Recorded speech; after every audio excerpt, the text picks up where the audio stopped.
Muy buenas tardes a todas las personas que están en las ondas escuchando un nuevo episodio del Derecho en el Aire. Desde la Clínica Jurídica de la Universidad de Cádiz procuramos, como en cada episodio, responder de manera profesional a vuestras cuestiones y preguntas que os planteáis en el ámbito jurídico. Para ello, tenemos el placer de entrevistar a Virginia Ramírez Redondo, graduada social, mediadora laboral, mercantil, civil y de familia, que cuenta con varios másteres en dirección de empresas, gestión y dirección de equipos, entre otros. Sin más, soy Mercedes Larios y os doy la bienvenida a este espacio donde el derecho está en el aire. Hoy grabaremos un episodio muy especial por el Día del Trabajador, fecha en la que recordamos los que lucharon por un trabajo y una vida digna.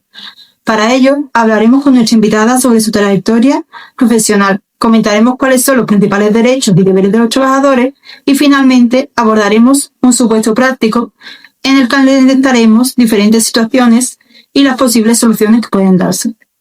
Para explicar este tema en profundidad, contamos, como no, con la mejor invitada que podemos contar. Bienvenida de nuevo, Virginia. Muchas gracias por haberte presentado a dilucidar estas cuestiones.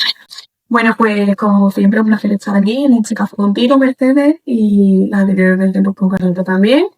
Y nada, pues aquí expectante a las preguntas que me tengas que realizar.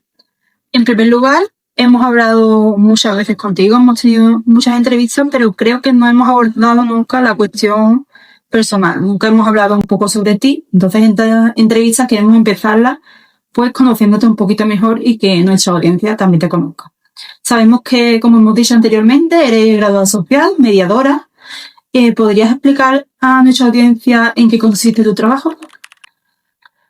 Vale, la primera parte, la de graduada social, evidentemente estamos en una parte jurídica, en un podcast jurídico, y todo el mundo sabe lo que es un graduado social, pero a día de hoy sigue siendo una barrera que mucha gente pues desconoce y confunden graduado social con trabajo social. Es un hándicap que todavía tenemos y poquito a poco sigue superando, porque es cierto que los abogados pues, es una profesión de hace muchísimo tiempo atrás, y los graduados sociales relativamente nueva. Hemos hecho el centenario este año, pero aún así todavía queda un poquito por avanzar. Como graduado social, pues también estamos en el ámbito jurídico, pero desde la parte del derecho laboral y seguridad social. Por lo que mi trabajo día a día, pues, es defender los derechos tanto de empresas como de trabajadores en el ámbito social. Además de hecho, como tú bien has indicado, soy mediadora y es verdad que se expande un poquito la vertiente.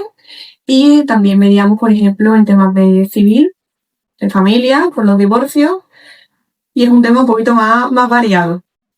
También, además de eso, pues soy formadora y claro, pues todo se combina perfectamente para hacer una sinergia que siempre deriva en derecho laboral y seguridad social. Como nos has mencionado, se suele confundir tu trabajo con el de servicios sociales. ¿Tenéis alguna vinculación con los mismos o es un ámbito totalmente independiente? Ambos tenemos la vertiente social, pero a ver, tenemos una vertiente social como por ejemplo cuando un abogado decide ser laboralista. Las carreras en sí no tienen nada que ver, tampoco te puedo decir qué es la diferencia porque no he estudiado nada relacionado, pero sí que es verdad que yo lo ubico más en que ellos se encargan, por ejemplo, de tener en cuenta a colectivos vulnerables, ayudarlos, y nosotros nos encargamos más también, aparte de lo que todos sabemos de nóminas altas bajas, pues también de impugnar cuando las condiciones laborales no son justas, modificaciones sustanciales, temas de conciliación, despidos, todo eso tiene una vertiente más jurídica que no está, no tiene la potestad un trabajador social para personarse en un juzgado. La ley establece que hay 3 profesiones jurídicas y son abogados, graduados sociales y procurador. En mi opinión, este tipo de trabajos relacionados con el derecho y las leyes son trabajos de vocación. ¿Siempre tuviste clara tu vocación o fue algo que fue surgiendo con el tiempo? Aunque parezca raro, porque sí que es verdad que todo el mundo que me conoce sabe que tengo una gran vocación por mi trabajo, desde pequeña yo no decía que quería ser un graduado social. Creo sinceramente que ni conocía esta profesión. Y sí que es verdad que yo estudié antes otras cosas. ¿Cómo me llegó la vocación? Pues me llegó viendo pues las injusticias que había a nivel social de todas las personas, el desconocimiento que llegaba a esos problemas, no sé, era por ayudar a las personas y dar una parte más humana, más empática, que no simplemente fuera la ley y aplicarla, sino acompañarte también en el proceso. Muchas gracias. Y de todo lo que nos has contado sobre tu trabajo, ¿qué es lo que más te llena? A mí en general me llena ayudar a las personas. Esto quería decir otra cosa porque todas las personas que estamos en un ámbito social o de cuidado, lo que nos llena es pues proteger o cuidar a esas personas. Entonces, a mí lo que más me llena es esta parte referente a qué casos me pueden gustar más, por llamarlo de alguna manera. Por ejemplo, que un trabajador ha sido despedido injustamente, que incluso hay muchas personas que llegan y dicen, no, es que no tengo derecho a nada, ni a indemnización ni a nada. Y no es correcto y tú le digas, no, mira, sí, tienes esta vertiente, este y este, y te vamos a ayudar a que consigas los más beneficios. Eso para mí es fundamental porque es que con esa ayuda, con ese conocimiento, estás cambiando la vida de una persona. Y es muy importante. En segundo lugar, y en conmemoración, como fue lo que hemos dicho, con el Día del Trabajador, y antes de abordar el supuesto práctico que te traemos a colación, nos gustaría saber cuáles son los mecanismos existentes para que los trabajadores puedan conocer y comprender cuáles son sus derechos. A ver, la normativa laboral recoge sus derechos, la principal, todos sabemos cuál es el Estatuto de los Trabajadores, pero sí que es verdad que ellos se tienen que fijar en su convenio colectivo. Su convenio colectivo es lo que se va a adaptar a toda su situación laboral, pero cuidado, ¿vale? Porque ese convenio no puede ir en contra de lo que establece el estatuto. Entonces, esas dos vertientes jurídicas tenemos que tenerlas siempre a la mano como trabajadores por cuenta ajena. Dicho esto, evidentemente, pues también cuentan con profesionales que les pueden ayudar en los problemas que tengan. Ahora, un problema muy notable que hay es el tema de la inteligencia artificial. Poniendo algo en internet, pues ya directamente como antiguamente cuando me duele la garganta, algo en internet, tienes cualquier cosa. Pues ahora es igual, pero con inteligencia artificial. Mi recomendación ante eso es estatuto, convenio, profesional. Inteligencia artificial fuera. Porque la inteligencia artificial es algo que te ayuda, seamos claros, sí ayuda, pero tienes que saber utilizarlo. Y si a ti, ChatGPT, por ejemplo, te dice que ha sido despedido y que tiene 20 días naturales para impugnarlo en 20 días hábiles, ¿qué te lo crees?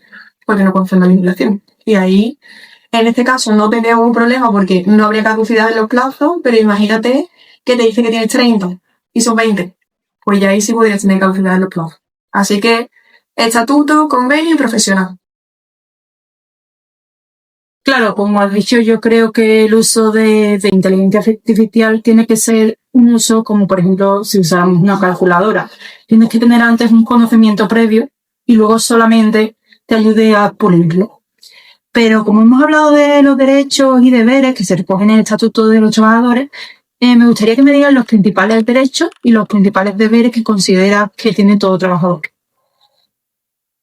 Mira, como derecho, la no discriminación, da igual la ideología, no discriminación ante tanto el empleo como el acceso a él. La seguridad y salud laboral, cuidadito con este tema porque es verdad que en el ámbito social no suele haber, no es lo común, temas, por ejemplo, penales, que vaya social y penal, pero sí hay gente que por la rama del social ha acabado en la cárcel, por ejemplo, por atentar contra la salud de los trabajadores. De hecho, es muy importante tanto tener en cuenta por el propio trabajador como por los empresarios que tienen a trabajadores en su empresa. La igual retribución. Ahora también se va a establecer el tema de la transparencia salarial, ¿vale? Sobre todo en el acceso al empleo cuando ponen ofertas de trabajo. No sé si han hecho alguna vez una oferta, te indican todas las condiciones, pero no te ponen salario, o te ponen salario según valía, o eso también es importante. La conciliación de la vida personal y laboral, la formación profesional, la protección frente al despido. Ahora hay una vertiente, a mí me asusta un poco esa vertiente de que a lo mejor tú digas algo en redes sociales, yo lo veo como creadora de contenido, y la gente mismo está pidiendo despido libre. Despido libre. Que vuelva un despido libre. Despido libre en España jamás ha existido. siempre ha tenido que ver una causa para que se establezca ese despido. Si tú pides un despido libre, tú te arriesgas que mañana te digan no vienes más, sin ninguna causa y sin nada. Eso es una desprotección brutal.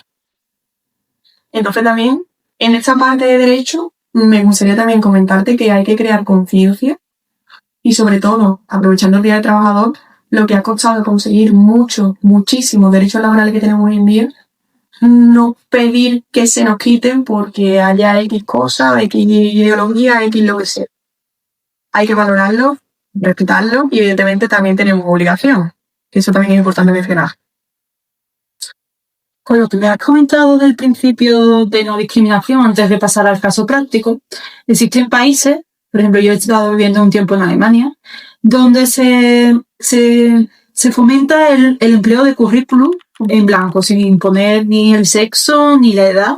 ¿Crees que eso podría ayudar aquí en España a evitar la discriminación, que te cogieran solamente por tu formación?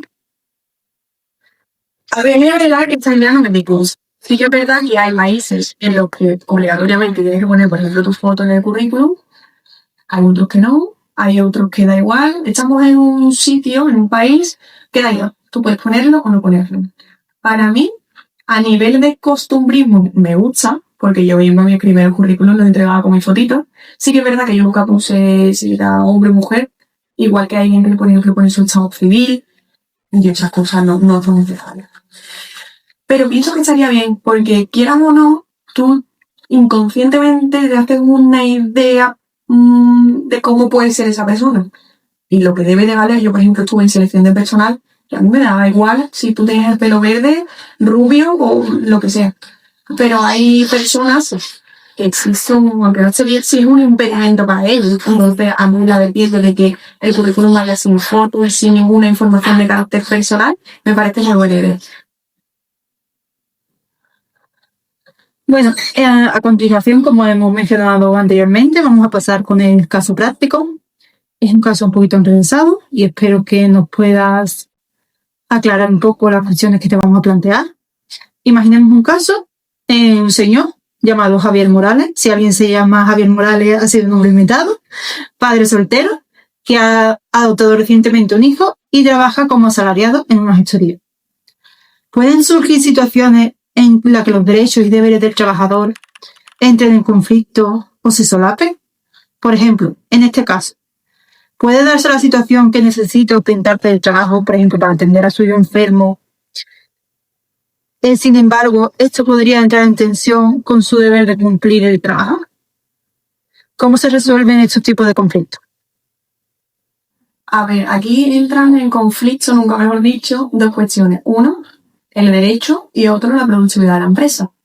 Cierto es que si tú tienes una persona jornada completa y ahora por algún motivo tiene que reducirse la jornada, puede ser que haya un descenso de la productividad si tú, por ejemplo, como empresario no repartes, porque claro, aquí tenemos también, imagínate, ¿vale? Esta persona está 8 horas y ahora va a estar la mitad, 4. Esas 4 horas, una de dos, o ese puesto se queda sin atender, o contrata a una persona que lo cubra, o le pasan la carga al resto de trabajadores. La parte de la primera opción, puesto sin cubrir, negativo. ¿Por qué? Imagínate que es un médico. Si se muere alguien malo, ¿se muere la persona? No. Cargarlo a los demás compañeros, negativo también. Imagínate lo que estamos haciendo, es un médico.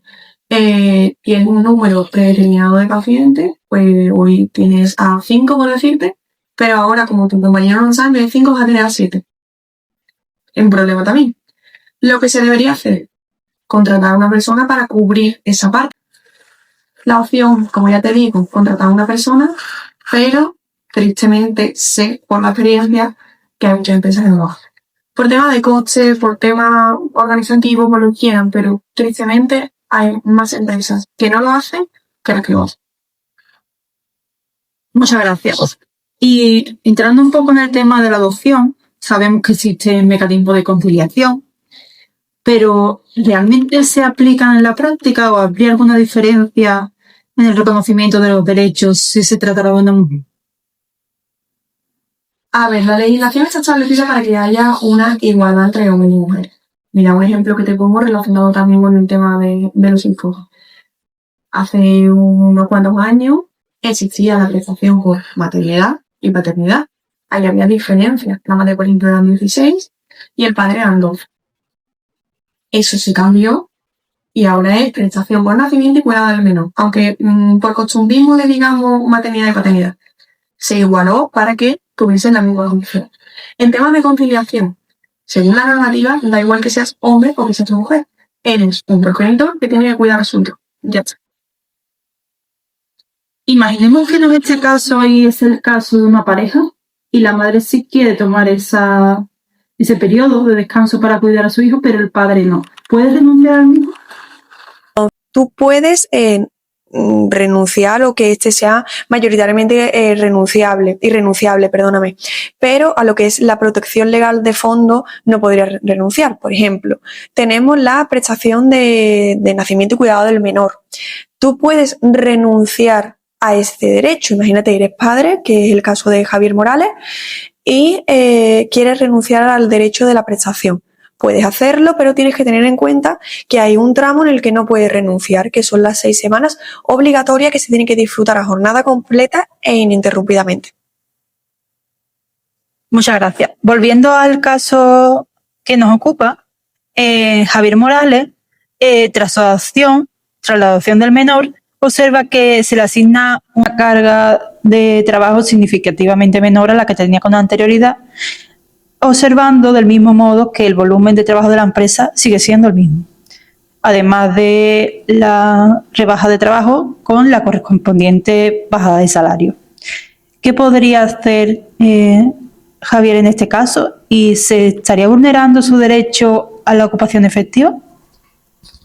Lo primero de todo que tenemos que tener en cuenta, que aunque esto sea un derecho y tú puedas reducirte la jornada por el tema de la conciliación y el cuidado de tu hijo, evidentemente lo que tú reduzcas la jornada vas a tener una reducción de salario. Ahora bien, si a ti te empiezan a hacer cosas como darte menos carga de trabajo, quitarte funciones, reducirte el salario incluso más de lo que te corresponde, aislarte, cuidado, porque esto primero tienes que tener muchas pruebas, ¿vale? Porque todo lo que tú impugnes tienes que tener pruebas, pero esto puede estarte llevando a lo que se conoce como despido silencioso, que es que te terminan aislando de tal manera que tú mismo terminas solicitando la baja voluntaria, e incluso también puede ser un indicio constitutivo de acoso laboral. Pero ya te digo, el acoso es algo muy difícil de demostrar y sobre todo que tiene que estar permaneciendo en la empresa para que se pueda demostrar. Hay que tener mucho cuidado con esto porque es lo que estábamos hablando antes, es una manera un poco civilina de actuar, porque no todo el acoso es empujarte o gritarte. Te pueden decir algo de tu pelo como una broma, pero que esa persona sepa que tú tienes un complejo con tu pelo y que te ataque por ahí. Entonces, por eso también es lo difícil de demostrar. Yo, cuando estamos hablando de acoso laboral, despido silencioso, pido pruebas y pido que sean concretas. Por ejemplo, Virginia, es que a mí me ha gritado enfrente de mis compañeros, pero ¿cómo demuestro esto con mis compañeros? Los compañeros podrán testificar, no podrán testificar, podrá ser el testimonio válido o no podrá serlo. Pero si tú ves una conducta, por ejemplo, que te está gritando, tú puedes grabar esa conversación. Tú puedes grabar conversaciones siempre que tú intervengas en esa conversación. Lo que no puedes hacer, por ejemplo, es que tú y yo estemos hablando y haya un tercero que nos está grabando. Eso no. Además, todas estas pruebas, imágenes, audios, vídeos, deben pasar su correcto peritaje informático y más en la actual sociedad que estamos, que es todo, o la mayor parte, tiene vinculación con la IA.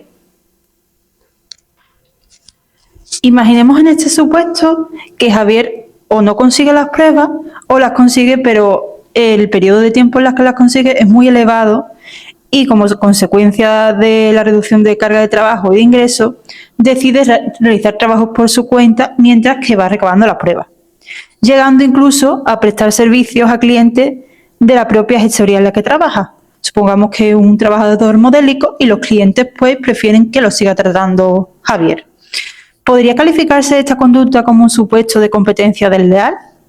En su caso, ¿existiría alguna posible justificación, como por ejemplo una situación de necesidad económica? Vale, aquí hay dos puntos importantes que tratar. Lo primero, imagínate, ¿vale? Esta persona, como tú bien has dicho, atiende a los propios clientes de la empresa. Ahí sí podría haber una competencia desleal y una transgresión de la buena fe contractual, porque son los mismos clientes, es decir, hablando normal, tú le estás quitando clientes a la persona para la que estás trabajando. Ahí sí habría un problema que podría pues tener las sanciones pertinentes. Otra vertiente que hay es el tema de la no competencia, la no concurrencia. Por ejemplo, tú estás trabajando en esta empresa como abogado, pero ahora trabajas también en otro bufete aparte, haciendo las mismas funciones, son dos empresas diferentes. Para que a ti te digan, no, tú durante la vigencia del contrato tienes que estar trabajando conmigo única y exclusivamente y no puedes trabajar con nadie más. Eso se indemniza. Si no se indemniza, es papel mojado. Por lo que tenemos que diferenciar las dos situaciones que pueden ocurrir. Por último, nos gustaría hacerte una pregunta un poco más general. Sabemos que los trabajadores tienen una serie de derechos y deberes y ¿consideras que en la práctica estos se ejercen plenamente?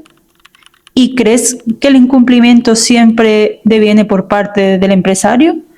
¿O en ocasiones también es por falta de reivindicación por parte de los propios trabajadores? Por ejemplo, un trabajador no quiere ser dado de alta porque pierde la posibilidad de declarar una ayuda.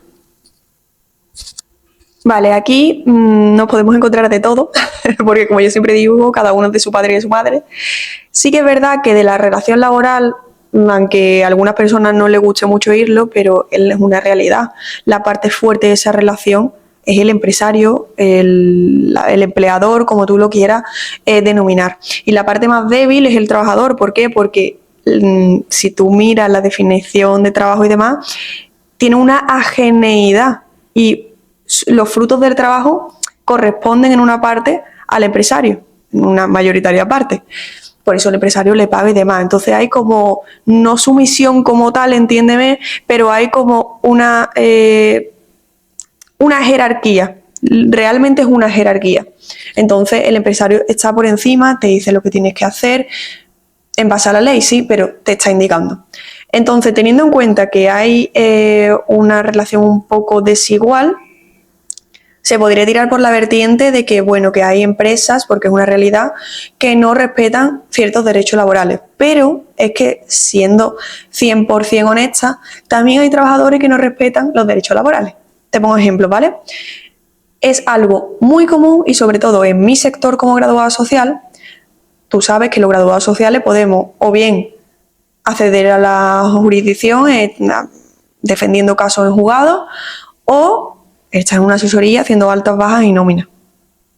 ¿Qué es lo que pasa cuando tú te vas a una asesoría haciendo altas, bajas y nóminas? Pues que tú no vas a tener la categoría que te corresponde. Tú vas a tener oficial administrativo. Y eso no está bien, porque tú tienes un graduado social que le estás dando una categoría de una persona que tiene un ciclo formativo. Me parece estupendo el ciclo formativo, entiéndeme, no es que yo le esté haciendo de menos. Simplemente estoy mostrándote que hay veces que te contratan con una categoría inferior. ¿Para qué, por ejemplo? Pues para temas de un menor pago en seguros sociales. Yo no sé si tú lo sabes, si no te lo voy a explicar igualmente, pero hay conceptos que son cotizables y otros que no son cotizables. Si tú le pagas a una persona 3.000 euros, pero de esos conceptos cotizables solamente tiene una base de 1.600, tú estarás pagando seguro social en función de esos 1.600 cotizables. Y esos 1.600 a lo mejor se adaptan como mínimo a la categoría que tú le has indicado, que por ejemplo fueran ese 5 de oficial administrativo. Entonces la empresa ahí tiene una evasión, por llamarlo de alguna manera, ¿vale? Ahora, también hay otros casos que he conocido de trabajadores de no, dame de alta 4 horas en vez de 8, no me pongas tanto salario, ponme menos, esta parte me la das en nómina, la otra en negro, porque si no me quitas la beca de mi hija, porque si no me quitas la ayuda. Y créeme que mi vocación principalmente, yo entré en esta profesión porque yo quería defender al trabajador porque hay mucha más injusticia y es una realidad, no podemos obviarlo. Pero reconozco también que hay trabajadores pues que hay algunas veces, y está un poco mal decirlo, pues que aprovechan esos vacíos. También te digo, suelen ser más las empresas que no encuadran bien a los trabajadores que las que suelen hacer eso. Por ejemplo, hay un tema ahora de mucha polémica, que lo puedes ver en redes sociales. Yo hace poco subí 2 vídeos sobre ello y bueno, a cuál comentario más pintoresco. Y es el tema de las bajas. Porque hay 2 o 3 personas, 5, 10, X, que alegan tener alguna patología que no es cierta y con ello cogen una baja, que no la cogen como tal, como si fuera una fruta en el mercado, entiéndeme, se la dan facultativo. Pues ya por eso todas las personas es mentira. Ya una persona con depresión es mentira, una persona con ansiedad es mentira, y estamos generalizando y haciendo pagar a justos por pecadores. Entonces, a la respuesta a lo que tú me has preguntado con todo esto que te estoy contando, sí, hay empresas que se benefician y cogen unos caminos que son más beneficiosos para ellos. Sí, hay trabajadores que por el desconocimiento, y te estoy hablando de desconocimiento de temas laborales tan simple como solo puedo realizar 80 horas extras al año, porque es que yo hago 100 y pico. Hay muchísimos que por desconocimiento, es por miedo a la represalia. Yo he tenido personas en asesoría que me han dicho: Virginia, estoy embarazada y no sé qué hacer con mi trabajo, porque todos los días me están diciendo que no se puede quedar embarazada nadie, que es un gasto. Y hay otros pues que evidentemente aprovecharán esos vacíos legales. Desde mi despacho yo empleo la ley. Si eres empresa, vamos a emplear la ley, y si eres trabajador, vamos a emplear la ley. Yo no voy a hacer ninguna jugarreta de ponme un trabajador menos horas pero está tal, ponme un trabajador en tal categoría pero es tal, o ponme menos salario porque yo quiero cobrar tal ayuda. No, aquí se hace en base de la ley, y si quieres irte a otra persona que te lo haga fuera de la ley, eso ya no es tema mío. Por último, me gustaría preguntarte, a raíz de lo que estamos hablando, ¿crees que todas estas situaciones se dan por desconocimiento o también ocurren por miedo? Es decir, por ejemplo, una persona se le ofrece un trabajo y se le asegura un número de horas, por ejemplo, 4 horas, y trabaja 8. Sin embargo, esa persona sabe que si no lo acepta va a haber 20 personas detrás que lo van a aceptar. ¿Cómo piensas que podrían prevenirse estas situaciones? Yo en esa parte los entiendo, porque mira, colectivos que suelen aceptar esas proposiciones suelen ser colectivos con cargas familiares, con carga de deuda, personas que entran a su primer empleo con toda la ilusión. Entonces yo a ellos los entiendo, porque tampoco, sí, la ley está muy bien, y hay que respetarla, ojo, pero no sabemos las necesidades que puede tener la persona. Cierto es que siempre va a haber alguien que coja ese trabajo, pero tenemos que tener en cuenta una cosa muy importante, que tristemente yo, desde mi perspectiva como laboralista, veo que cada vez vamos hacia atrás en vez de hacia adelante. Existen derechos que inicialmente no teníamos, derechos que las personas han perdido su vida para que los tengamos. Y te estoy hablando desde un derecho a una jornada que sea aceptable, no sé si conoces la famosa imagen en la que hay unos trabajadores que están todos sentados en una viga y se ve, esos trabajadores estaban sin seguridad. Esa foto era real.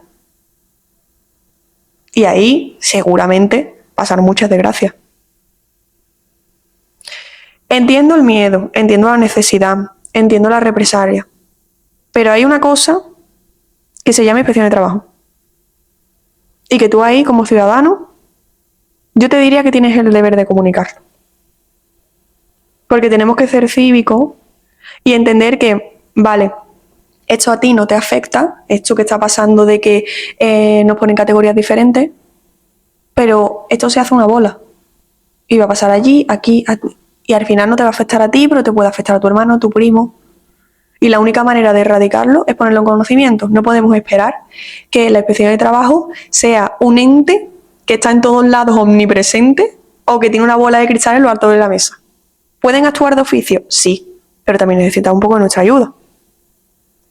Entonces, es lo que te digo, todo lo entiendo de que tú te tengas que acoger a ese trabajo porque te hace falta, por lo que sea, pero existen otras opciones que te pueden ayudar a mejorar tus condiciones sin necesidad de que tú renuncies a ese trabajo. Y a lo mejor has entrado a 4 horas cuando estás 8, pero viene la inspección de trabajo, se dan cuenta, te dan el alta completa, de oficio y se mejoran tus condiciones salariales.